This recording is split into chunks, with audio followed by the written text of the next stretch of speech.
Well, Melissa, we have arrived at the 5th installment of my 15-part series, My Favorite Gilmore Girls episodes. Now, you may be asking yourself, why is there this oil painting of Alexis up and its mouth isn't moving? Well, because I haven't cut the lip holes out yet. Because, this has to go in the art show, but after it's been in the art show, I will certainly consider cutting out the mouth holes so that I may stick this picture up to my face at random times and speak through it. Actually, that's completely inaccurate. I would never do that. Although I don't like my lips in this picture. Anyways, bottom line. The reason I have this picture up is because my 11th favorite episode of Gilmore Girls is none other than the Festival of Living Art. And so I found it most appropriate to place a picture of myself up rather than having just my ugly mug portrayed in real life. So, here we go. The Festival of Living Art is described on IMDb as follows. Stars Hollow is asked to host a festival of living pictures when a neighboring town backs out, inspiring the town regulars to pitch in. To pull it off, in only a week, Lane finds the perfect guitarist to replace Dave, but Zach objects because of his age. Suki and Jackson hire one of the best midwives on the eastern seaboard, and Luke and Nicole decide to hold off their divorce. So, I love this episode because I absolutely adore the idea of a festival of living art, and it turns out that they actually do this on the East Coast every year, which I found out after watching an interview with the ladies. And I think that's really cool. It would be so much fun to be painted into an actual picture. And to just get to portray a photograph. Not a photograph. A portrait of something else. I think it'd be fun to say, hey, I'm dressing up like the old woman in Van Gogh's picture of an old woman, and I don't know. I would enjoy it. But that's just me. I love this episode also because whenever Lorelai makes a lesbian joke, it's kind of awkward, but it's typically pretty funny, and it takes a few viewings to catch it. I mean, that one was pretty blatantly obvious, but like when she's joking with Rory about her new girlfriend because the woman's observing her for the portrait of a girl named Antia, and that makes me laugh every time. There's not really much that goes on with Lorelai and Rory that I find very funny in this episode. Actually, that's a lie. I like some of it and some of like what happens with them, but most of it, no go. I am a big fan of Gil's first appearance, Sebastian Bach, whatever his last name is. He's pretty funny here.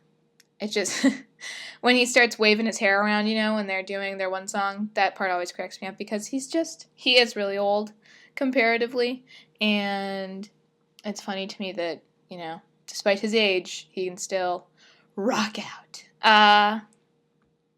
And then some of the quotes on WikiQuote from it is when actually the main one is when Zach and Brian and Lane are talking about how old he is, and I love how Brian lists all these things about him, and he's like, he was alive before man walked on the moon, and the bicentennial, he was alive for that, and then when he says there were no CDs when he was born, and then he's like, he was our age when we were born, and so it just cracks me up.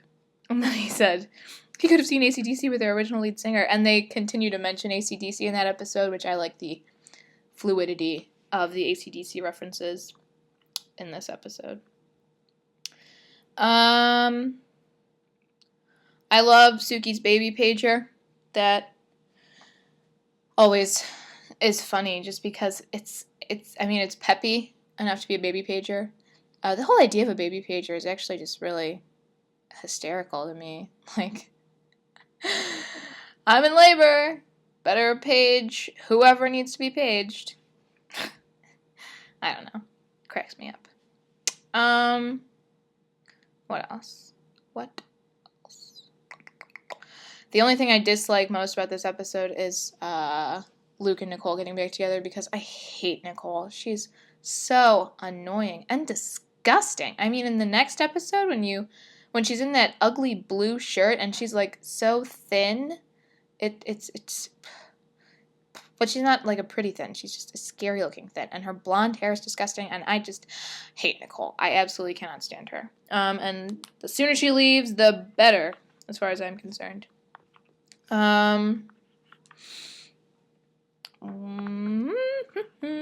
can't think of what I want to say. I don't like the minimal amount of Luke in this episode because not seeing Luke is like not seeing the grandparents. It's very weird. It's a weird aspect of episodes when they're not there, which is rarely because they're all main characters. However, sometimes they have fewer lines than they usually do, and you don't see them as often, and that just is very depressing to me. I love Suki freaking out about the baby, like, during the episode. When Luke's like, "You're not having twins?" And then she says something about messing with a pregnant lady, and Andrew says something about her having the gestation period of an elephant and how she freaks out and runs over to Lorelai's and is talking about how an elephant's gestation period is 18 months, and she's like listing all the alcoholic beverages she wants to have. That's one of my favorite Suki moments, her big old freak out. Specifically when Lorelai pulls out her baby box. I am a big fan of that part because I love the Bananarama jumper and how she goes, "John's digits," and then she talks about how he was the male student intern or whatever who said to call her when she got her figure back. And my favorite part is the Andrew McCarthy, Emilio Estevez debate. I would choose Andrew McCarthy because I hate Emilio Estevez. It's kind of like the lesser of two evils where that's concerned. Although, during most of the 80s, Andrew McCarthy has admitted that he was an alcoholic. And that's very depressing to me because he talked about how, specifically during Pretty in Pink, he remembered being drunk for a lot of that. Well, not, like, drunk, but he was definitely intoxicated enough that he didn't really know he was being charming. And that is incredibly disheartening because he was. I liked him a lot in that movie. Even though everybody hated him because he took her away from Ducky. But who cares? Ducky was totally gay. There's no question about it. He was adorable. He did dress great. He was a fantastic friend. But, it wasn't a realistic relationship. So, that's that. That's all I have to say about Pretty in Pink for now. And I think that's about it.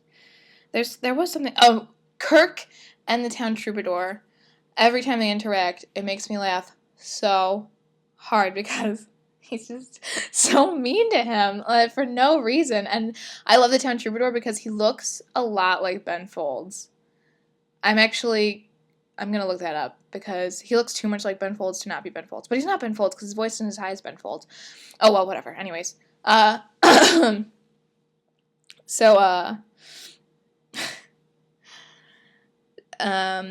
when they get in the fist fight finally, and then he's like, you guys went to Shakey's and watched the first two Matrix movies together.